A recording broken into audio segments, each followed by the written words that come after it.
আমিও নানান জনের সাথে ফেসবুকে যুক্ত আছি, এই ছবিগুলি আমিও পেয়েছি। যখন সংঘর্ষ হয়েছে তখন এই খবরটা পেয়েছি। এই মসজিদে যখন হামলা হলো, মসজিদে মারামারি হলো, মসজিদ ভাঙচুরের যেই চিত্র আমাদের কাছে আসছে, এটা খুবই উদ্বেগজনক, খুবই ন্যাক্করজনক। এখন একদল আরেক দলকে দায়ী করছেন। আমরা দেখলাম জামাত দায়ী করছে বিএনপিকে, বিএনপি দায়ী করছে জামাত শিবিরকে। এখন দায়ী যারাই হন না কেন, জামাত বলছেন যে আমরা দার্স কোরআন আলোচনা করছিলাম, আর বিএনপি বলছিল যে রাজনৈতিক আলোচনা চলছিল, এই জন্য আমরা করতে দিই। মানে আসলে দায়ী যেই করুক, যে যাকে দায়ী করুক, যারাই ঘটাক, ঘটনাটা কি এটা কিন্তু দেখার বিষয়। আমি নিরপেক্ষ দৃষ্টিভঙ্গি থেকে কথাগুলো বলার চেষ্টা করছি। আজকে যদি এই মসজিদ ভাঙার দূরে থাক, অন্য কোনো সম্প্রদায় যদি মসজিদের দিকে একটা ঢিল মারতো, খালি একটা ঢিল, তাতেও মনে হয় বাংলাদেশের সাম্প্রদায়িক দাঙ্গায় কত মানুষ মারা যায় তার কোনো ঠিক নেই। কিন্তু নিজেরা যে নিজেদের মসজিদ ভেঙে ফেলছে, এটা দায় কে দিবে? এটা জবাবদিহি কে দিবে? আমি বলবো এটাই হলো সেইটা যেটা আল্লাহ রসুল বলেছেন, ফিতনা জোয়ারের মতো ধেয়ে আসছে। আল্লাহ কোরআনে বলেছেন ফিতনা নির্মূল করো। এই ফিতনা এখন এগুলি কাদের দ্বারা হচ্ছে? আমরা বলেছি ধর্মকে, ইসলামকে যারাই রাজনৈতিক হাতিয়ারে ব্যবহার করবে তাদের দ্বারাই ঘটনাগুলি ঘটবে। তারা নিজেদের সুবিধা মতো ধর্মকে ব্যবহার করবে, নিজেদের সুবিধা মতো ফতোয়া বের করবে, ফতোয়া দিবে, এটা হবে তাদের দ্বারা, এটা হতেই থাকবে। এই জন্যে ধর্ম নিয়ে যেমন রাজনীতি চলে না, ধর্ম নিয়ে ব্যক্তিগত স্বার্থ উদ্ধারও চলে না, এটা আমরা বলেছি। তো আমরা দেখলাম আফগানিস্তানে যখন মসজিদে হামলা হতো, 70-80 জন 100 জন লোক বোমা হামলায় মানুষের লাশ টুকরা টুকরা, মসজিদ ভরে যেত রক্ত, এই মুসলমানের রক্ত, মুসল্লিদের রক্ত। কারা হামলা করেছে? দেখা যায় তালেবানরা বলতো আল কায়দা হামলা করেছে। আল কায়দা কারা? এই মুসলমান। এখন ঘটনা হচ্ছে আমাদের মসজিদ যদি ইয়াহুদিরা হামলা চালায়, হিন্দুরা হামলা চালায়, বৌদ্ধরা হামলা চালায়, তখন সেখানে ভয়াবহ সাম্প্রদায়িক দাঙ্গা শুরু হয়ে যায়। কিন্তু আমরা যখন নিজেরা আমাদের মসজিদ ভাঙা শুরু করলাম, তখন এই দায়টা কাকে দিবেন? এখন ধর্মীয় সেন্টিমেন্ট বলে যে কথাটা, সেটা এখন কোথায় যাচ্ছে? বিএনপির লোক যারা বিএনপি করেন তারাও নামাজ পড়েন, তারাও আলেম ওলামাদেরকে দাওয়াত দিয়ে খাওয়ান, তারাও হজ করতে যান, তারাও নামাজ পড়েন, মুসলমান দাবি করেন। জামাত শিবির যারা করেন তারাও মুসলমান দাবি করেন, তারাও হজ করেন। তাহলে এখানে যে একদল আরেক দলের সঙ্গে যে সংঘর্ষ করলেন, এখানে কে মুসলমান কে মুসলমান না, এ ফয়সালা কে দিবে? আমার কথা হচ্ছে এখানে তো পরিস্থিতির লক্ষণ কিন্তু ভালো না, লক্ষণ কিন্তু ভয়াবহ খারাপ। এর পরের স্টেপ, এখন তো 40 জন আহত হয়েছে, দেখবেন পরবর্তী ধাপ হতে পারে 40 জন নিহত। দুনিয়ার সংবাদ, আন্তর্জাতিক সংবাদ, যেটা এতদিন সিরিয়ার সংবাদ ছিল, আফগানিস্তানের সংবাদ ছিল, ইরাকের সংবাদ ছিল, সেটা এখন বাংলাদেশে আমাদের ঘরের কাছে সংবাদ হয়ে যাবে। এবং এই সুযোগটার অপেক্ষা করে হলো সেই অস্ত্র ব্যবসায়ী সাম্রাজ্যবাদী রাষ্ট্রগুলা, তারা এই সুযোগের অপেক্ষা করে। তারা এগুলি দুই পক্ষকে লাগিয়ে দেয়, এবার মসজিদে হামলা করো, মাদ্রাসায় হামলা করো, একদল আরেক দলকে অ্যাটাক করো।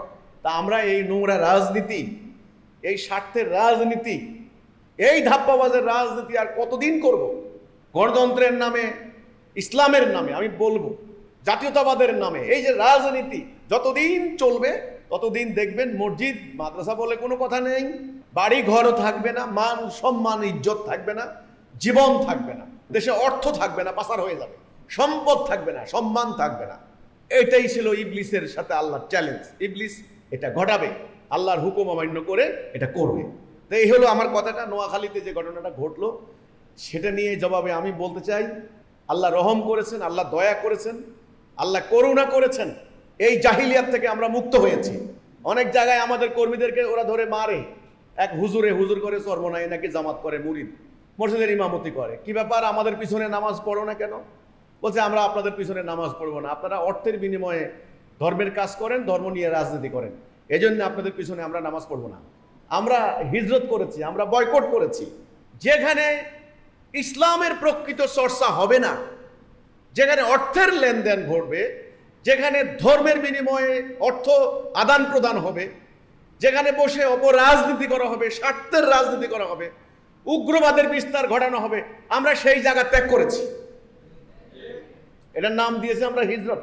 হিজরত মানে হিজরান থেকে, হিজরান মানে আলাদা হওয়া। আমাদের আর কোনো দোষ নাই, আর কোনো অপরাধ নাই। আমরা যে মসজিদে নামাজ পড়ি, আমাদের মসজিদ যা দেখেন, আলহামদুলিল্লাহ মসজিদ দরজাও নাই। রাজনৈতিক ধাপ্পাবাজির আলাপ তো নিষিদ্ধ। এখানে আল্লাহর দ্বীনকে কিভাবে বিজয়ী করা হবে এটা নিয়ে আলোচনা হয়। এখানে ওই যে মসজিদ কমিটি নিয়ে কোনো গন্ডগোল আপনি দেখবেন না, কে সামনের কাতারে কে পিছনের কাতারে, এটা নিয়ে আপনি কোনো অসুস্থ প্রতিযোগিতাও দেখবেন না। এখানে যিনি ইমামতি করেন তিনিও অর্থের বিনিময়ে ইমামতি করেন না, বা কোনো রাজনৈতিক দলের লেজুর বৃত্তিও করেন না ভিতরে ভিতরে। এখানে বিনে পয়সায় ইমামতি, বিনে পয়সায় আলোচনা। আর যারা মুসল্লিরা আছেন তারা আল্লাহর প্রতি ঈমান আনা মুমিন। তাই এ হলো আমার কথা। মসজিদ নয় কেবল, সারা দেশে মসজিদগুলিতে মাহফিলগুলিতে ইদানিং একদল রাজনীতির পক্ষে মোটিভেশন দেওয়ার জন্য বক্তৃতা শুরু করেন, আরেক দল এসে বাধা দেন যে এই আপনি রাজনীতি করেন না। উনি বলেন এই কোরআনে তো রাজনীতি আছে, আমি কোরআনের কথা বলছি। আরে ভাই, মানুষ তো এত বোকা না। এই জন্য আমি বলি পরিস্থিতি ভালো নয়, সবাই মিলে আসুন, আল্লাহকে ভয় করুন, আল্লাহর তাওহীদের দিকে ডাক দিই, তাওহীদের উপর ঐক্যবদ্ধ হই। এই প্রচলিত বিদ্যমান চলমান গণতন্ত্রের নামে ধর্মের নামে যে রাজনীতি চলছে, এ রাজনীতি আপনাদেরকে ধ্বংস করবে। বাজারেও শান্তি দিবে না, মসজিদেও শান্তি দিবে না। এতদিন মারামারি হয়তো বাজারে, চাঁদাবাজি হয়তো বাজারে, খুনাখুনি হয়তো বাজারে, রক্ত ঝরতো হাট বাজারে, এখন রক্ত ঝরে মসজিদে।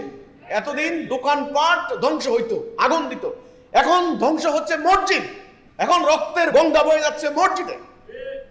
এটাই অসুস্থ রাজনীতির ফল। আমরা বলেছি এই রাজনীতি প্রত্যাখ্যান করুন, আসুন তাওহীদের উপরে ঐক্যবদ্ধ হন। কাজে এই প্রশ্নের আলোকে শুধু আমি এটুকু বলতে চাই, এই ঘটনা উদ্বেগজনক, আশঙ্কাজনক, আতঙ্কজনক। আমরা নিজেরাও উদ্বিগ্ন, কারণ আমার নিজের জেলার মধ্যে হচ্ছে এগুলি। কারা করছে আমরা সবাই চিনি ওদেরকে। এ এক ভয়াবহ দানব পুরো সমাজটাকে গ্রাস করেছে, সেটা হলো অপরাজনীতি। তা আমরা আশা করব আমার পবিত্র ধর্ম ইসলামকে নিয়ে যেন অপরাজনীতি বন্ধ হয়, সেটা বাজারে হোক আর মসজিদে হোক। হিজবুত তৌহিদ আন্দোলন এই অপরাজনীতি থেকে নিজেদেরকে মুক্ত করেছে, আলহামদুলিল্লাহ।